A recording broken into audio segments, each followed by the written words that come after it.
Hello, everyone. Todd Shelnut here with CFI Pro Courses.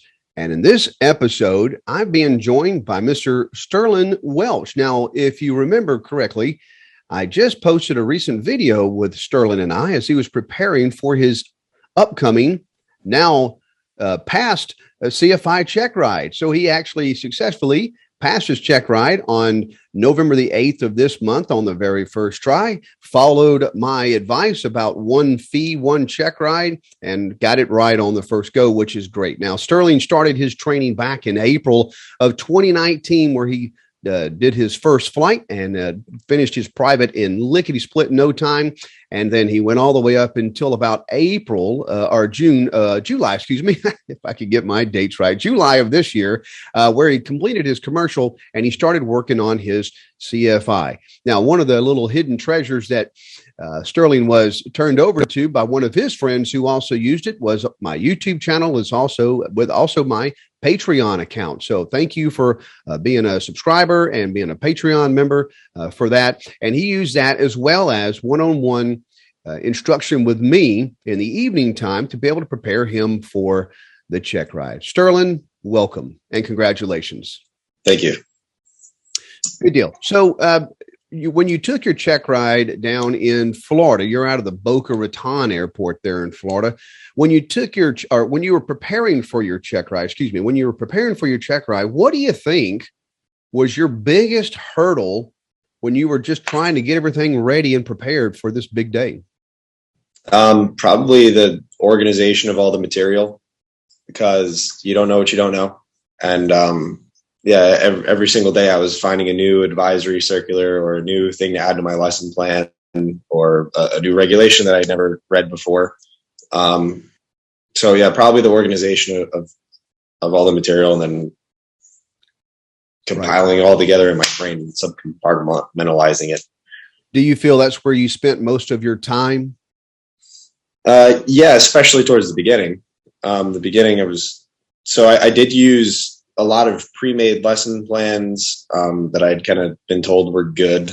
I did use a lot of those, but then I was going through I went through more highlighters during this preparation than I've ever gone through in my life. I've never actually burnt out a whole highlighter.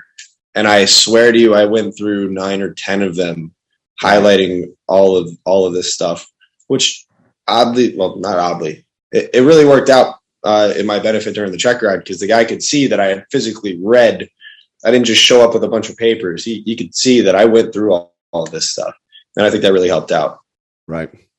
Well, I tell you, I know for a fact that, even today, I still work on my lesson plans. I think everybody that starts to go through this training, they're just kind of taken away by how much preparation is involved. You don't do as much prep as you do for your other Checkrides as you do for your CFI, where the gathering of the data and the highlighting and the marking and the tabbing and just getting everything ready so that it's almost a visual presentation as well as a verbal presentation. You have to look the part and dress the part and sound the part, and you have to have everything in front of you. So, a lot of time that you spent going into this thing, but it did pay off. Again, one price, one Checkride. Love that motto of mine. I don't like anybody to see anybody spending money that doesn't go to good use. Yeah. But in all the time that you were preparing, I like to break this Checkride down, and I think into 4 major parts. You have the FOIs, you have the regulations, you have the technical subject areas, and then you have the maneuvering and the flight. Now we can put that in one go, and I guess we could put that in 5 parts, separate them out. But anyway, the 4th part is the knowing about the maneuvers and doing the maneuvers. Of those 4, which one do you think was the more challenging for you to overcome? Well, that's a good question. I will shamelessly promote you here. If I didn't have your videos to go through, the FOIs would have been a lot more difficult, because it is a lot of information. The acronym sheet that you made up is awesome. And then I went through and I made my own flashcards as well. But the way that you kind of broke down FOIs, made that less challenging than it would have been otherwise. I feel like it's an enjoyable topic. I enjoy the psychology and understanding kind of how people work, and I enjoyed all of it. So it wasn't difficult in that sense, but the breadth of information was a lot. The regulations, again, your videos helped out a lot with. So for me personally, those weren't as difficult as they would have been because of your videos. Sitting down in the lesson plan. So we've done the maneuvers before, when I got my commercial pilot certificate. So I knew the maneuvers a little bit already coming into it, so that wouldn't have been as difficult to learn how to teach them, I don't think. But yes, I think the FOIs and the regulations would have been a lot more difficult without the material that you provided, if that answers the question.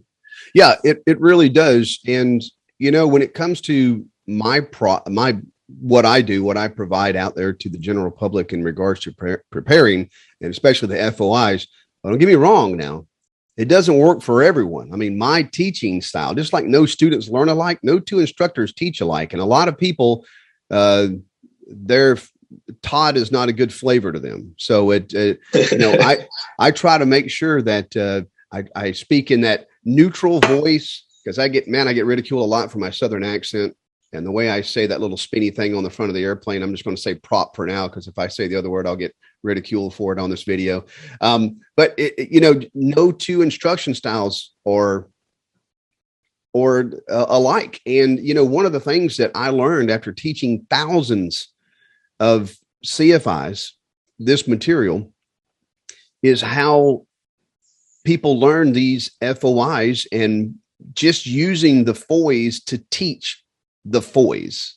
It sounds kind of ridiculous, but you have to have a certain type of level of psychology in order to teach this and understand it. And using my guidebook and using the Patreon, using the free content on YouTube, I honestly believe that is probably the best way to get it done. I do not think that when you're talking about this check ride, that watching a mock check ride is useful, mainly because someone will accidentally prepare themselves for that subjective questioning that was done in that check ride. So I honestly think that the best way to do this is simply just know it. Yeah.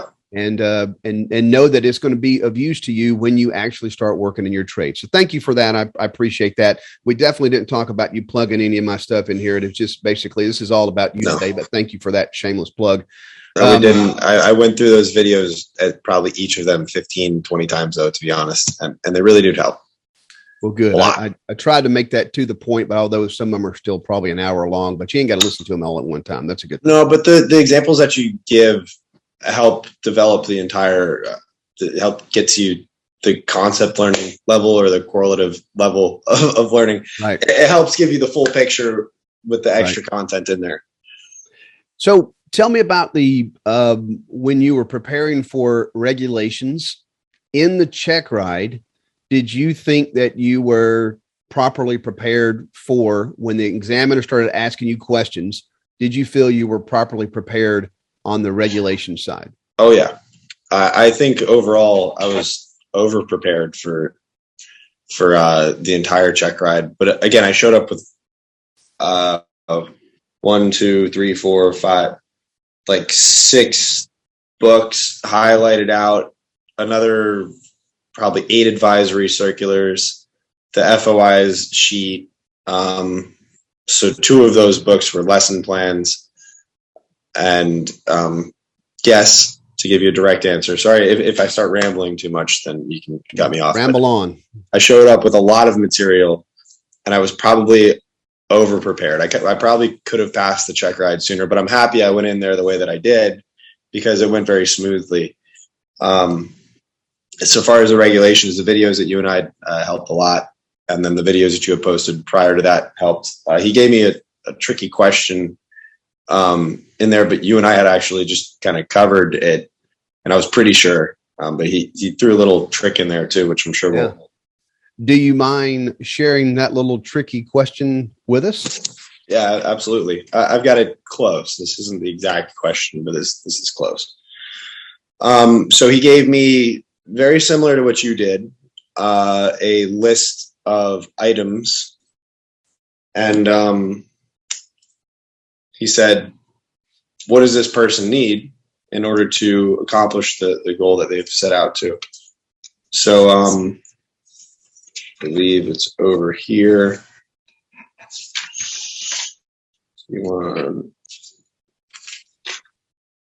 And all this information kind of starts, like, it's hard to keep it all in your head. I still know where to find it. But anyways, he said that a guy is coming to you and he's got 8,000 hours in helicopters, $2,000 of instrument, or 2,000 hours of instrument time,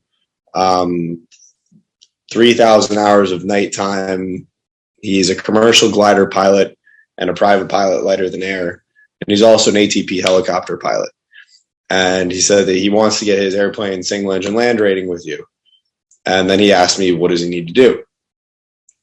And I don't have 6165 in front of me. I kind of just have my PTS sitting here. But because of what you and I had gone through, I knew that if it's power to power, then you don't need to take another written test. And if it's unpowered to power, then you do. So what kind of tricked me a little bit is he said that the guy had his commercial glider rating and his private lighter than air rating, and he wanted to go from those over to airplane single engine land private pilot. So I wasn't sure if it went down, because he also had his ATP, which is powered. So I knew he had his private. So I wasn't sure if he could convert from private lighter than air over to private airplane, or if he could go from ATP down and skip the written test. And the answer was yes, he can skip the written test. And then he would only need his endorsement to solo. I think it was his Alpha 72 and his 74 endorsement. Again, if I'm wrong, I apologize, but I think those are what they are. It's okay to dump at this point right now momentarily. All that information that you learn it's understandable. Yeah. So he needed 4 endorsements though, and I knew exactly where to find them. He said he was going to give me like 30 minutes to figure the question out, and I'm assuming because most people don't figure it out very quickly, but you and I had just gone through it, and I'm like, he doesn't need a written test. He can convert over. He needs these endorsements. And the guy's like, all right, you sound like you're on the right track. I'm going to still give you a couple minutes, but that was really good feeling to know where to find that stuff. Wonderful. Good. So when you went to the technical subject areas, besides the ones that you had to do, how did your runway incursion go? Was he happy with that? That was another huge thing. And you did a whole lesson plan on that. That really helped me out. I think we talked about it a little bit also in one of our one-on-ones. But yeah, that he was very, very happy with that. I did bring out the flashcards. I brought out the little communication sheet also. And I started going through it, and I reorganized in my PTS how you kind of recommended. And I said, the reason why I did that, because it makes a more logical sense to go from here, and then we're still in the classroom, and then go to outside in the airplane, and then continue on from there. And he's like, okay. And I pulled out the flashcards. I had the communication sheet. I had the airport diagrams printed out. And then I also pulled it out on my iPad, and I started drawing, okay, we're here, we're going to go here, and we use these roads. And I mean, I modeled it very similarly to what you recommended, and it went wonderful, stellar. He didn't even have me finish the entire thing. He said, okay, you know what's going on. I'm happy with this. And that happens a lot on this Checkride, in which you start talking. And if we realize that you're on the right path, and we don't have to hear the rest of it. We just say, okay, yeah, you're hitting it right on. You've told me everything. I mean, there's a lot of times in which if you just say the reg or the guidance, or if you open it up and he sees that you got all that highlighting stuff in there, and there's just a lot of things. It's just a visual, and an examiner can look at you and just go, man, yeah, I can see that you're prepared, and I hear you're prepared, and I know you're going on the right track. So this is good. Well, that's I showed up showed up looking a little bit nicer too. I had, kind of a button down shirt on it. Absolutely. Yeah, that's a big deal too. I have never had someone, when I was given check rides, I've never had someone that showed up to a check ride that looked like a beach bum do successful on the check ride. They were just just lazy individuals in answering questions, didn't know the information. They didn't know enough to care to even put on a nice, to dress decent. Business casual is, you don't have to go beyond business casual. A lot of people like to do ties and coats and stuff like that. This is not an airline interview. Business casual is great. Slacks and a polo, or, slacks and a nice shirt is good. But I don't think a tie is warranted. But the nicer you dress, it's that visual, and the examiner can look at there and say, wow, this guy really cares, because that's what they're looking for. This person really cares. They come in here and they're dressed nice. I used to love to see that, for somebody to come in and dress nice. But again, it doesn't always guarantee that they know what they're talking about just because they were able to put on nice clothes. So you have to walk the talk and talk the talk. That's great. So which maneuver did you end up teaching in the oral? We did. What did we do? We did soft field takeoffs and landings, and then he also had me go over chandelles and lazy eights, eights on pylons. So it is very common when examiners do check rides, even though the minimum is one, it is very common that they actually do more than one. So that's good that you had studied all of them and not just one. Yeah. Well, the primary one was the soft field takeoffs and landings, but he asked me questions about other ones as well. Did you happen to find online or anywhere prior to this check ride happening, did you happen to find a gouge for this examiner? No. Good. I didn't. And I think that's great that you didn't. And I think it's great because you actually went out there and just learned the material and weren't just trying to meander through a check ride. So I had a friend that said there was some website, another CFI. He said there was some website that you could probably find some information on. I didn't even make time to look. That was not high on my priority list. I had so much material to study. I just kept plowing through it until the night before. I think gouges are usually filled with regret because people look at a gouge and they focus on just those topics. And if the examiner comes off that script that you think that you have at least one bit, you end up not doing well. Well, how was the flight portion? Did he throw you any curveballs that you were unprepared for? No, he kept asking me questions throughout. As we did the walk around for the plane, he kind of asked me, okay, what's this? Where's the registration and all the basic stuff? And what's this thing? It's a stabulator. There's an anti servo tab on there, and things like that. And then we got in the airplane, and he was the student. I was the teacher. That was the scenario. He was a commercial student. And then we took off. He didn't use enough rudder. He flew some of the maneuvers. I flew some of them.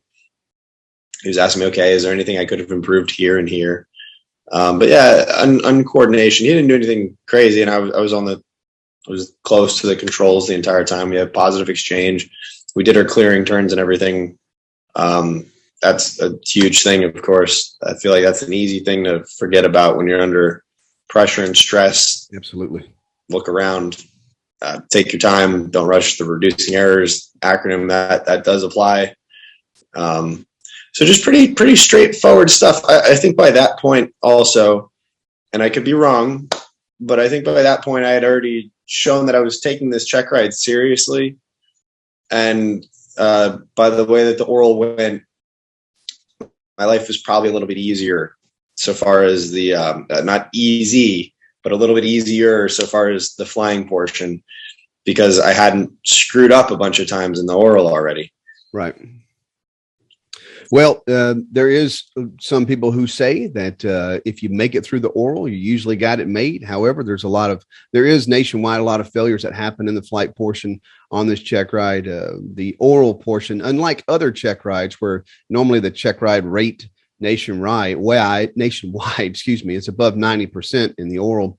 In this one, in the oral, it's the pass rate, the successful first time pass rate through the oral is in the 70s, the very low 70s, high 60s in some months. So that information you can find on the FAA's website, by the way, in case you didn't know that as well. Is that the same place as the Airman's Registry? It is. Location? All that stuff together. There's a big, huge spreadsheet the FAA puts out annually, and it shows all the check rod data from the previous years. Interesting. Okay. It's good stuff. I like using that. The only thing I would love to be able to find is the Airman Knowledge Test result. I wish they would put that out. I have to just commonly ask people, hey, may I have a copy of your CFI, your CF, or what do they call it? CFI airplane or FIA test code. Yeah. So, let me see your test. Let me see your FOI test. Let me see your instrument flight instructor test. So I can see what questions you missed. And I pretty much know I've got about the top 20 questions down, but that's when I'm trying to help somebody prepare for a knowledge test. And I go, well, as long as you know these questions here, you shouldn't have a problem. And it's probably about 20 to 40 questions that everybody just gives up on, I think. And I really think that they do that simply because when they're taking the test and they see some question that ends up with all this navigational data and figuring up all the fuel flow and time en route. I think a lot of people just say, whatever, screw it. It's, yeah. I'm not going to fail my test based off that question. So they just don't bother learning it. And when they don't bother learning it, it makes it where they can't teach navigation stuff properly because they don't know how to actually talk about that question. Anyway, going off of that, I have done that on practice tests before. I haven't done it on the actual test. I go through the formula on the actual tests, but on practice tests, occasionally I've been like, I don't want to do this right now. Absolutely. Well, that's great. So the ending question here that I always like to ask when these check rides are over with is, now that it's done, how do you feel? Very, very relieved. It's still setting in that all of that, because so like you said, I kind of started studying back in June or July. And then I got very serious about it. The first time I contacted you was less than 2 months ago. And I went to, I was in Kissimmee doing the studying, and I was there every morning at the FBO. All the people at the FBO knew me well. And I went in the back room and I just sat there pretty much all day, 7 days a week for about a month. And then I brushed up because I had to go out of town, and I brushed up for the last week. But I'm extremely relieved, and it's still setting in that that's finally all done with for now. Of course, there's always more things to accomplish. But like I said at the beginning, when we were talking, I just want to get things rolling and do a good job with this, and start getting some people some certificates. Yeah, I'm with you. Start making the money. That's what you did all this stuff for, to get that too. That's a byproduct. Absolutely. I will say one more thing while I remember it. Something that I don't think I would have failed off of it, but I think it got me some bonus points, was you and I had spoken about, well, what happens if you let your CFI certificate expire. And I said, oh, that's at the front of the PTS. And I pulled out and I started flipping through. And there's this little table. And when he asked me that, and I knew that, I think he was surprised.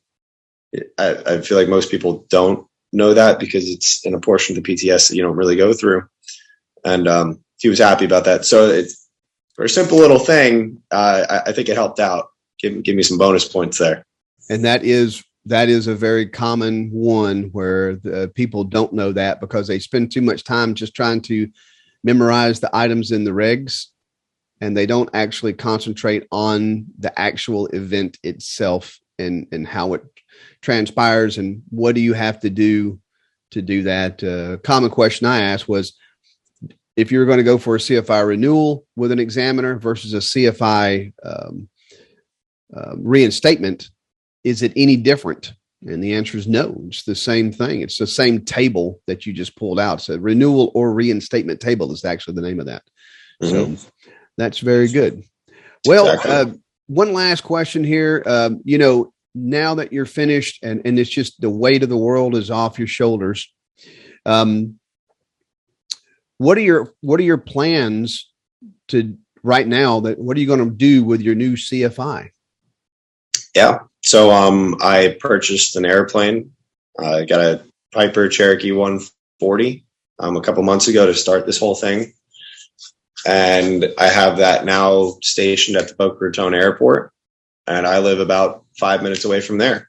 So I'm working on, excuse me, I'm working on getting a little flight school set up and up and running.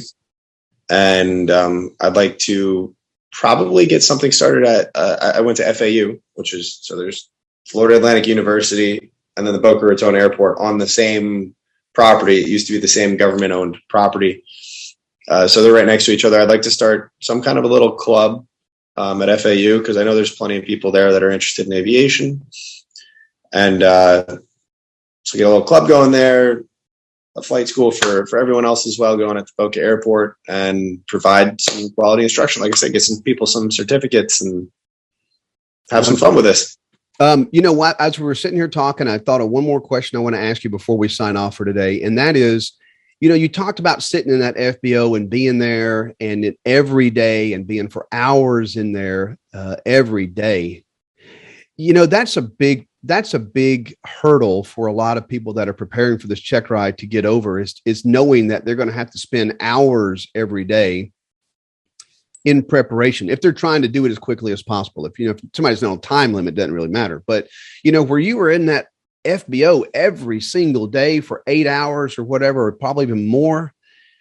How did you deal with that pressure of just staying in a book for that many hours every day? Excuse me. It wasn't fun. That's for sure. There's a coffee machine right there. So I use that plenty. They had a nice little Keurig. Just kind of maintaining the end goal in sight. I guess, another reason I went up to Kissimmee is, and most people won't do this, but I really wanted to crank this thing out. It was to separate myself from everyone in South Florida. Yeah. Because I've got a lot of friends down here and they always want to go out and they want to have fun. And I'm all for that usually, but this was something that was kind of bugging me that I didn't have done yet. I quit my banner towing job earlier this year. So I did that for a while, quit that. And then I said, I got to get my CFI. That's when I started looking for the plane.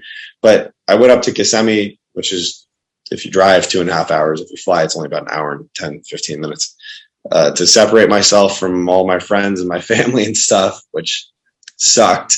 But that gave me the opportunity to not be distracted every day, and just kind of get it done. Yeah. Well, you did a good job and it paid off and you're done. And now you get a chance to go out there and make some money. So everybody, if you're around Sterling's area, which is going to be at the Boca Raton Airport down in Florida, if you're going to be down in that area, stop in there and say hello to Sterling and tell him congratulations on how good he did. Maybe even drop a couple of comments down here for this video and just tell him good job, because everybody needs a little pat on the back. I mean, we're basically, this whole entire video is just screams FOIs to me, everything that we're doing, and seeing that end in sight, like he said, to get through those days, man, that's just like 100% FOI material right there. You got to be able to see that light at the end of that proverbial tunnel coming at you. Sterling, thank you so much for joining us today, right here on the YouTube channel. And again, folks, if you would, make sure you place some nice comments down in the bottom to congratulate him, because he sure did put a lot of work in, just like I'm sure that you are doing a lot of work. And I look forward to seeing you at the airport, or maybe even one day on a Checkride. Take care.